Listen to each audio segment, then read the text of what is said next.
Recently, I've been seeing debates about what you would rather be from basically fictional universes, a Kryptonian, a Saiyan, or a Viltrumite. And a lot of the time, I'll read the comments, and they don't really make a lot of sense. Like, a lot of people think that if you become one of these things, you're instantly going to be incredibly overpowered, and that's that. That's all there is to know about it. But that's not exactly true. Let's first go over Saiyans, right? Because I think Saiyans are probably one of the most popular amongst the bunch. The Saiyans are obviously from the Dragon Ball universe, where you are a race of warriors who get strong with combat. Specifically, you get stronger with combat and the ability to sense ki. Now, you might be asking, well, why is this such a bad thing?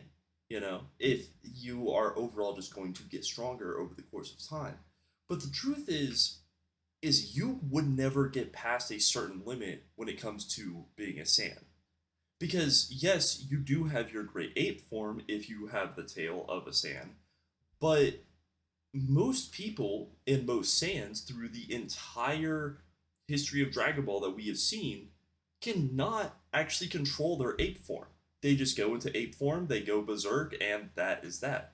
And yes, their ape form is technically a planetary life form, I guess you could say, where they can obliterate a planet with one blast, but that's only the ape form. If you were a regular Saiyan, for example, if you were just a Saiyan that like these guys, right? You became a Saiyan tomorrow, and you're a Saiyan like these guys, or you're just like the OGs essentially, and nobody else on your planet has powers or anything like that. Realistically, you might get to a level where you could tank maybe a nuclear bomb, right? Maybe where you could obliterate a city in one go, but you wouldn't learn key. You wouldn't learn how to do energy blast. You basically would learn nothing because the Saiyans are a very primitive race. They didn't teach themselves these things. They had to learn these things over the course of thousands and thousands of years and basically getting masters of their own. And maybe you could use some basic information, right, to maybe have the ability to go Super Saiyan or something of that sort. But realistically, as a Saiyan, you would probably never get past a certain point, and that's like town level to maybe city level to maybe if you're really lucky, like small country level. Just 100% being realistic about it, because there's nothing in the world that we currently have and nothing in the universe that we currently know about that could give you enough of a challenge where you would actually evolve as a Saiyan. Not only that, but you can't even breathe in space as a Saiyan, which is like one of their biggest weaknesses. If you don't know that Saiyans can breathe in like the upper atmosphere, but they can't breathe in space. None of the people we're going to be talking about can actually breathe in space, but they can't even like hold their breath in space really, outside of for a very short period of time. So realistically, being a Saiyan, unless you're someone who is just going to train all of the time. And if you're someone who already maybe trains in martial arts or something like that, then being a Saiyan would be amazing. But outside of if you're one of those people, a Saiyan is terrible. The only really good thing about a Saiyan is your overall potential, right? And I think that's something that the Saiyans do have over anybody else on this list is your overall potential is to basically be so significantly powerful that you couldn't be stopped ever. And on top of that, another advantage they have is their lifespan isn't crazy long. They live a little bit longer than the average person, and obviously we don't have a confirmation 100% on their lifespan, but we know that it's a little bit longer than humans, which is pretty good. Because I know people love to say immortality would be great, but I think if you go and you read stories about like really well written stories about people that are immortal, the one thing is just like how much they lose over the course of time. Their family, their friends, and all things of that sort to the point where it drives them basically crazy. And this is the idea that you woke up tomorrow with all of their powers, right? That means like you would already have years of your life living like a normal human being. Like you would still have all those emotions. You would still have all the regrets. You would have everything. You just have powers now, and that's why Sand, even though it would be probably be the coolest, would also be the worst to have. Now, let's go to Kryptonian. Now, I think Kryptonian as a overall is really good, right? Kryptonian is what Superman is. If nobody knows that, it basically you get super strength, super speed. You not like super speed, but you become fast. You can basically launch yourself so fast through the air because of your strength that it doesn't really matter.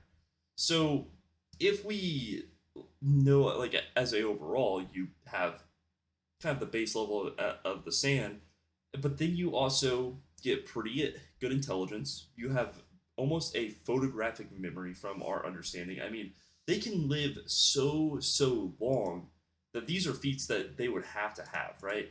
Because the age limit, and we don't have 100% age limit on any of these guys in this video. This is just from the tidbits that we've gotten throughout the years of lore, essentially. Is they're essentially near immortal, thousands, millions, or even billions of years. There's literally nothing saying how long they can live. It's a minimum of thousands of years.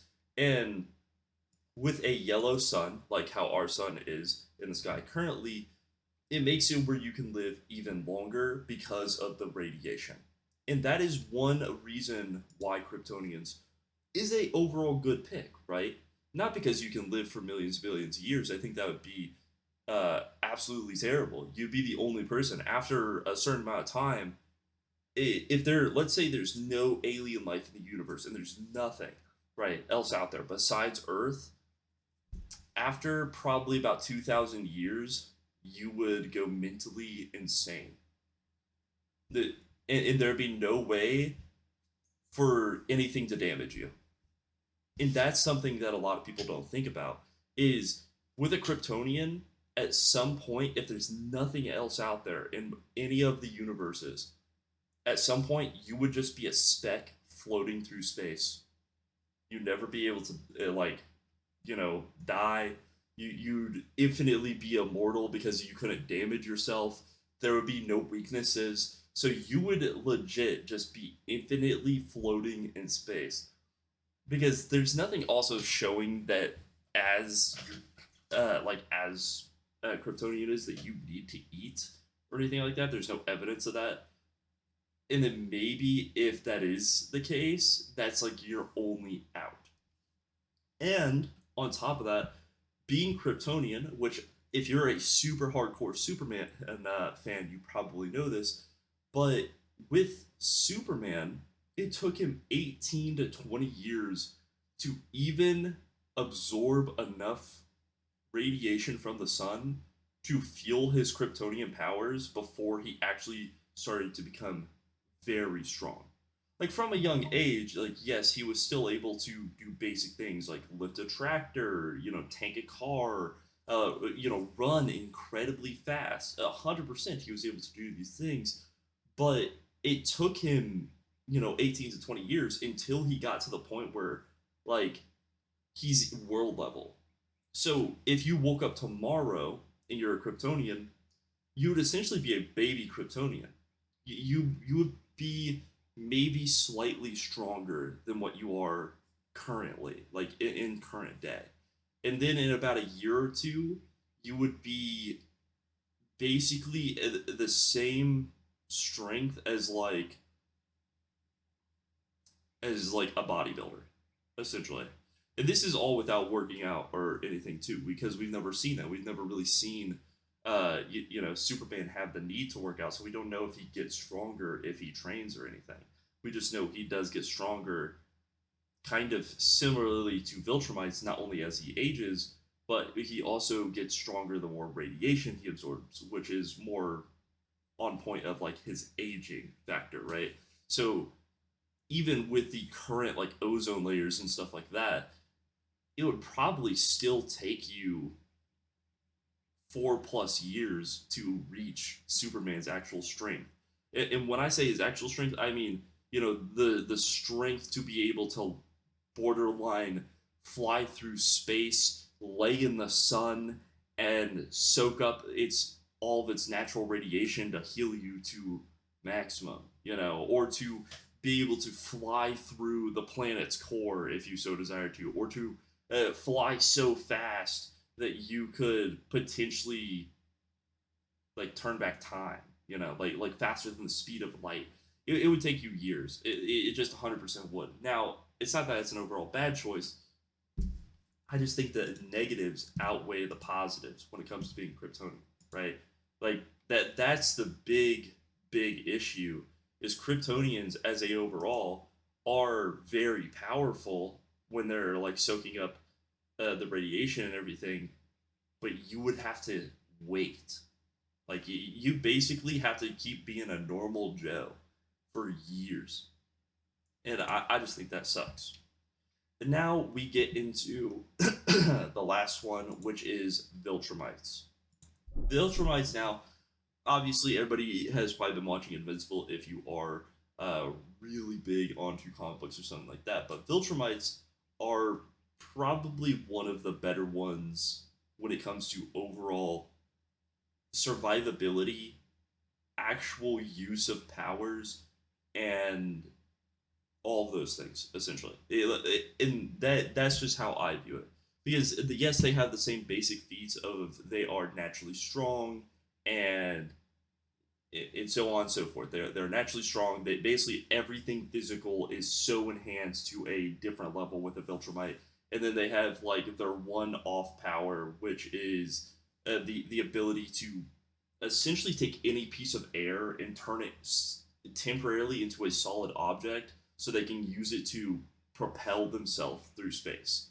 And the Viltrumite, the reason I think it's one of the best is because day one that you get it, no matter if you've trained your entire life, no matter if you have been sitting on your couch eating potato chips forever, it doesn't matter. Day one, you'd instantly be able to tank 99% of the things in the world.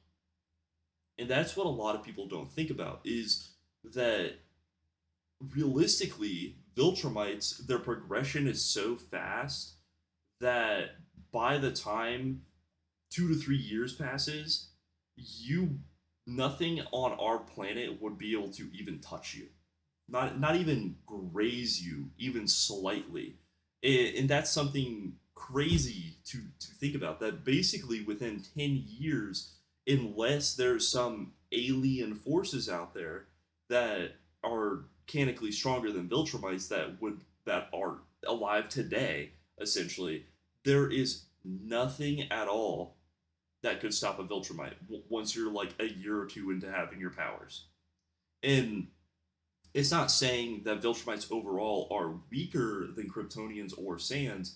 It's just saying that the power scaling is so much faster with them, right? Saiyans, you have to train, you have to be in battle, you have to constantly be fighting to gain power. Kryptonians, you have to soak up the nutrients from the sun, and assuming that you got your powers tomorrow, your powers, in my personal opinion, I wouldn't count it for however old you are currently that you've been soaking up the sun that long. It would be like, no, your powers are now soaking up the sun because you just got these powers. Where Viltrumite would literally be like, you wake up tomorrow, you have super strength, and you can take a bullet. And that's legit how it would be. And not even just that, but we know that Viltrumites live for a very, very, very long time. But a Viltrumite's weakness is themselves. Like obviously there's other things as a overall, like the ability to have like a laser gun that shoots through any matter, then that's a little bit different. But let's say in 1,000 or 2,000 years, you're going a little nuts. You don't have to worry about being immortal. You can take aspects into your own hands to not be immortal anymore because the day you basically are done being a Viltrumite or you don't want to, live another 1,000 years, then that's up to you compared to the other ones. The day you don't want to be a Saiyan, you'd be like 120, but the day you wouldn't want to be a Kryptonian, you'd still be a Kryptonian. for forever. And not only that, but I think canically, Viltrumite's healing speed is like the best out of any of them because if you take a Kryptonian, they have to have the radiation from the sun. They basically have to have that natural sunlight to heal them, but a Viltrumite doesn't. You could literally wake up to.